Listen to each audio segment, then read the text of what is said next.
So it's their first ever headline tour, a mammoth mission, if I must say, and a sellout to round it all off. You're in Cardiff this coming Wednesday on the 5th of April at Clwb Ifor Bach. I'm both nervous and excited right now to welcome IDLES frontman Joe Talbot to the podcast. Hi Joe, you're not going to eat me alive, are you? Absolutely not. Excellent. No, I've had my breakfast of coffee. Yeah. Good. Don't be nervous. I am gentle. So it's your first ever headline tour. How's it all going? You should be up in Dundee at the moment, if I'm correct. That is correct. Yeah, we're in a travel lodge. It's our first hotel of the tour, and we're in a Dundee travel lodge, and I've been working all morning. Fun times. And you're finishing up here as well in Cardiff now at the end of the tour. That's pretty exciting, isn't it?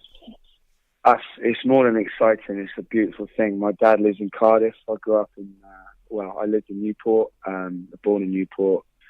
Serendipitous. It's great. I love the place. We wanted to play Wales for ages, and we didn't. We just couldn't because no one would come. But then we started playing Wales last year, and I mean, Cardiff's like my third home. So yeah, it's great. Being your third home and also living here as well and playing here in Cardiff, are there any sort of particular standout moments for you when being in and around Cardiff, either playing or just experiencing? Crikey. I don't know. What is this, a family show? Hey, you can say what you want, mate. It's fine. Okay. Actually, I mean, to be honest, it's all my best friend came to uni in Cardiff when I was 17, so a long time ago now. And there's a lot of horrific memories of being chased around by Valley boys going out on the booze. But apart from that, it's all very family orientated. My dad lives in Riverside, so. Oh, wicked! Just down the road from me then. There. Oh, nice. Yeah, so I don't know. It's all just like, I just love the place. It's great. Look, listen to this now. It's really, really good that things are starting to pick up for you because I know you've been going for years. I lived in Bristol for 5 years. I studied at the University of the West of England, and you were Sorry to hear that. Nah, well, you know. No, I did as well. I'm joking. You were pretty generous with your gigs in Bristol when I was living there. You know, you were playing all the time. You were working really hard, you know, in places like the Croft. I think I even saw you at the Gallimore Free once, the Louisiana, Full Moon, you know, Mother's Ruin, these sorts of venues, you know, with these grassroots bands starting up. How do you think you know, I remember when Thieves came out, you know, I don't want to embarrass you, but I do. No, great. How do you think you've personally developed over that time to where you are now, both, you know, musically and as a person? Well, I think the two are interlinked. I think the main thing that I've learned is to be honest and to kind of evoke who you are genuinely in your music. It takes a long time, I think, to learn your tools before you can be totally. I'm still not totally honest, obviously, but learning to be more and more honest as you go along. I think, like, we as a band have grown over the years by working relentlessly, both, you know, on stage and off, like at learning each other's rhythms and learning each other's passions and balancing that out democratically so that we all have a say and it feels like we all own our music and we all can express ourselves equally as a band. And that honesty, I think, is kind of what's grabbing people's attention because you're right, mate. I was just about to come in on that as well. You know, I think the sincerity of your lyrics is something that I savor as a music listener and as a fan, and I definitely sense that since I saw you back all those years ago in like 2012, 2013, and kind of where you're at now. I think you've kind of unleashed an underbelly to your musical career, to be honest with you. Great. It is really raw as well. I mean, is it difficult to be that raw live? I mean, you must need to lie down, you know, with a live show so amped up as the music is these days. I don't know. It's not hard to be what we're doing. I think what people might mean. Some guy came up to me after one of our gigs and he said, "Oh, you're not as aggressive as you were last time." And my point was, But if you're honest with your performance, you'll have days where you're really angry, or you're really sad, or you're really happy, and you should express that on stage with your music. That's the whole point of what we do. Yeah. So it's never tiring. If I'm tired, I'm not gonna drag myself around the stage. I'm still gonna give it stink, but it's easy when what you do is it's what you live for. It's what you get up in the morning for, you know. So it's about honesty, and I think we'll never get tired of it ever. Good. I'm glad of that. You are quite a clever bloke as well as a lyricist. I mean, the way that you add, especially with the newer stuff, you're starting to add repetition to the lyrics, to sort of reaffirm what you're saying. I mean, where did that idea come from? It's really difficult for a band to execute that well. And I think, listening to the IDLES new tracks, like the brand new one, Mother, that's just dropped, it does have, when you're reaffirming yourself with those lines, it kind of, I don't know, it brings out the best in the song. Where did the idea come from to add this sort of element to the music? Two people inspired me to use repetition that I so loved. Two things happened. I listened to Jesus, the album, when it came out. I loved Kanye West before. My main passion of music came from hip hop, but Jesus came about, and his bravery in nonsensical lyrics that still carried so much weight, and the allegorical nature of what he does is so underplayed and underappreciated. Hurry Up With My Damn Croissant is a ridiculous line, and people got angry about that, and it was divisive, but it is genius. Yeah. And his bravery in not giving a fuck about what people are going to say or think about his lyrics, and doing what he wanted to do, inspired me to do the same. The second person, the genius behind Stuart Lee, and his sketch of repeating these days, the Tom O'Connor joke. If you say you're English, they'll lock you up and throw away the key. And he repeats it so many times. Yeah, Stuart Lee's actually my favourite comedian. I've been to see him several times. Both the Richard Hammond, the Joe Pasquale joke, the Tom O'Connor joke. It's it's close to my heart. That weight in repetition, and if you see something ridiculous and you repeat it. There was one, we were driving in America. Oh yeah, drive-through pharmacist. And I ended up just saying drive-through pharmacist about 50 times in the van. Drive-through pharmacist. Drive-through pharmacist. Drive-through pharmacist. Yeah. I was just baffled. I couldn't believe it. I had to say it so many times. Yeah. There were tears in my eyes. I was like, what is going on? But to do that, to frame things, say it once is fine. Say it 100 times and people will get angry at it. They'll fight or they'll laugh or they'll cry. Yeah. But that's the weight behind repetition if you get it right. And it has to be the right thing, Stuart Lee's he's a god, man. He's a genius. I love it. I'm glad that we share the passion for Stuart Lee, to be honest with you. And you do get the repetition right, mate, because that's why I brought it up and I'm asking you about it. Thank you. Let's talk about... Well, I did steal it, so I can't take the credit. It's Stuart. I've robbed Stuart Lee. I'm not giving him any It's money. all right, because, he robs jokes all the time. His joke is about Joe Pasquale robbing a joke. Yeah. Exactly. Let's talk about the new album then, Brutalism, the debut record. How does this sort of differ from previous endeavours? Honesty. We've mastered it. We haven't mastered it. That sounds so cocksure. We are more confident in being ourselves, and we're learning how to let go of the weight of history and music, and just enjoy the history of music in our music. So. That's it really. We've got to where we are now by realizing that, it's okay to be fallible and to not be perfect. Our album isn't 10 out of 10, but instead of working and saying we need to be an 8 out of 10 band, go, well, do you know what? We're an 8 out of 10 band for now. let's just enjoy it and be ourselves, and that's where we're at. I think 8 out of 10 bands are normally the best sort of bands, to be honest with you. You don't want to tick the box Exactly. every single time. There's room to grow. Do you know what I mean? Yeah. And we'll call you back in the morning. Do you know what I mean? Yeah. Yeah. Let's talk about the new song that's just dropped, Their Mother. One of the things I like about IDLES are the music videos. They're pretty out there, you know. It kind of gives Chris Cunningham, who, you know, directed such Aphex Twin numbers. Oh, there we go. But for people listening that don't know who Chris Cunningham is, he sort of directed Come to Daddy and Bjork's All Is Full of Love. You know, it kind of gives them a run for their money. I mean, you know, I remember... Really? I think so. I mean, you wow. In Queens, mate, you got a guy sitting there eating runny boiled eggs for 3.5 minutes. I mean... you know what?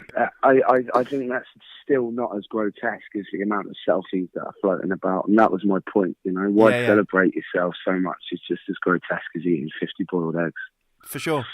But let's talk about Mother. How fun was it? Right, throw in like 300 items of crockery on the floor, and did you have to sweep it all up afterwards? I struggled to hide my erection. I'm not going to lie. It was a very nice thing to do. It was so good. And yeah, I cleaned it up. Not on my own, obviously. I had Bowen and, well, the two guys in the dresses and the two guys that filmed it. We all cleaned it up, and it took a lot longer than it did to film smashing it, that's for sure. Do the ideas for the videos come from you? Go on. There was a bit of crockery that was about 50 metres away from where I was stood. Oh. I mean, it flew. It absolutely flew. It was great. Yeah. But carry on, what you're saying. Do the ideas for the videos come from yourself, or do you sort of sit down as a group and say, right, how are we going to tackle this? No, the ideas come from me, and then the production comes from me and Lee. Yeah. The rhythm guitarist, who people keep calling Andy S., who was our old rhythm guitarist, which is quite funny. Us, but not to Lee. Who's the woman in the picture? Is it your mother? It is my mother, yeah. Yeah. That is. Okay. That it doesn't come across in the video, but it was massive. Yeah. Yeah. Because of perspective, I'm talking huge. It was it's 4 A0s put together. It's great. I mean, I kind of share the sort of, the same sort of feelings that you're saying in your lyrics. You know, my mum, when she was like 21, used to motorbike it down like 30 miles away from where we were living, was working for like £3 an hour, really, really long hours. So I kind of feel like we had the same background growing up, to be honest with you, mate. I'm sure a lot of sons and daughters do, you know. It's also... My mum was working 14-hour days, right, at the Inland Revenue. But what is underappreciated in our society is that mums work. From the moment they get home, they're still working. They've got kids. Yeah. It's lethal, and it killed my mum. She was an alcoholic, and she smoked a lot. She was stressed. She wanted me to have the best life I could have. And in the end, it paid a massive toll on her, because those stresses of being a woman and being beautiful and being hard-working and being, carrying her intelligence high, which is heavier for a woman, because it's, people kept patting her on the head because, she was a woman in the 90s and in the Inland Revenue, which meant, she was still a mother at work, and that's bullshit. So it's a song that carries a lot of weight with a lot of people, both men and women, because mothers are underappreciated, as are fathers. And I'm not saying that, like, I'll be one soon, and I'm sure it's hard work, but I get the badge. Will the mother? That's the question. Yeah, that is the question, and I think you definitely address it in that song, to be honest with you, Joe. Okay, so I'm gonna make it a bit lighter now. Okay, I'm gonna take my foot off the accelerator. Are we gonna talk about biscuits? We're gonna slow things down. No, I'm not that type of radio presenter. I like, I don't work it. Well, if it's lighter material, I would love it if you could speak to my colleague Mark Bowen, who plays lead guitar, because I've got to get in the shower. Is that all right? I will do, but just before I let you go, I just want to know what your shower song is, mate. What do you sing in the shower? Oh, do you know what? I don't sing in the shower. Oh, come on, mate. Don't lie to me. No, but If I was going to have a shower song, it would probably be A Very Good Year by Frank Sinatra. Ooh, okay. That is quite Because alternative. It's existential. It's got an easy tune. I can carry it even when I'm losing my voice. And it's long enough. Is that classed as a guilty pleasure for you as well? What would you say your guilty pleasure is? Musically? I don't feel guilty about my pleasures. I don't think anyone should ever feel guilty about what they enjoy, unless it's harming someone else. But with that in mind, it would have to be a misogynistic song, just because it's Under My Thumb by Rolling Stones. I like that song, but it's an abhorrent message. Yeah. Do you understand? Yeah. Anything else? People would say things like, I love Simply Red. Now my mum's died. I love listening to that, but people will laugh at me. But, love Simply Red. As Adam and the Answers. Yeah. You know, okay, well, ridicule is nothing to be scared of. Tag on out, Joe. Thank you so much. You have been gentle with me. I live to fight another day. Tag on in your tag team partner. Thank you so much for your time. It's a wonderful thing you're doing. I appreciate it. Thank you. Thank you. It's a podcast, so don't say anything too ridiculous. What's going on, man? Welcome. How you doing, mate? Yeah, good. How are you? Yeah, good. Basically, everybody that comes on this podcast gets the opportunity to sell it to people. Now, this gig is sold out in Cardiff, right? But you still got 350, 400 people coming to see IDLES. So, tell us, why should we come? Why should they get out of bed, come and see IDLES? They've paid the money already, but why should they make the travel? Why should they come to the venue and see you guys next Wednesday at Clwb Ifor Bach? Well, I mean, one, you've already paid money, and we don't do refunds. So, like, you'll not see that money again, and I doubt very much anyone will want to buy the ticket off you. So, like, they don't go well on eBay, our tickets, I've noticed. Like, what's the ticket type thing? StubHub, that's the one. I've tried to float a load of our tickets on StubHub. I've done that before. Why would you want to come see us? Because we're honest. We mean what we do, and we do what we mean. Yeah. That's the most important thing to us. And I think if you go to see a gig, sometimes you don't get that. Sometimes you get a show, which sometimes is great. Sometimes people who put on a show, you want a bit of escapism or whatever. But for us, it's all about honesty, and I think that's the one thing that we can sell to people is that we're not lying to them. Yeah. Sometimes. I think you sold that well. Do you know, I always get everybody to sell their show to me, and I think you're probably at the top of the leaderboard. Well done. I've got one last question for you, and then I'll let you go and enjoy your day. If you could go on any TV game show, what would you go and why? Family Fortunes. Really? 100%. With Les Dennis or with the newer host that I can't remember the name of? Vernon Stephen Kay Mulhern, does isn't now, it? I think. No, Les is back. Stephen Mulhern does catchphrase now. Actually, strike that. Catchphrase is an infinitely better show, but definitely in the Roy Walker days. Absolutely in the Roy Walker days. And also you've got the same accent as Roy Walker as well. Yeah, exactly. We could have a bit of a chat about home and stuff. Roy Walker, nice. big legend for you? He is, yeah. Right!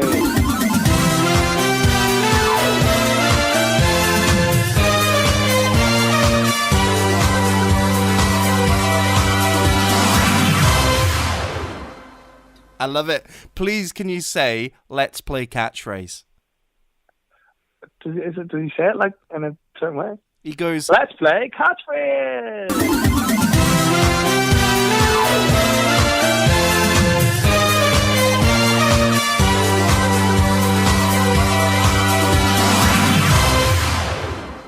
that's it. And then say what you see.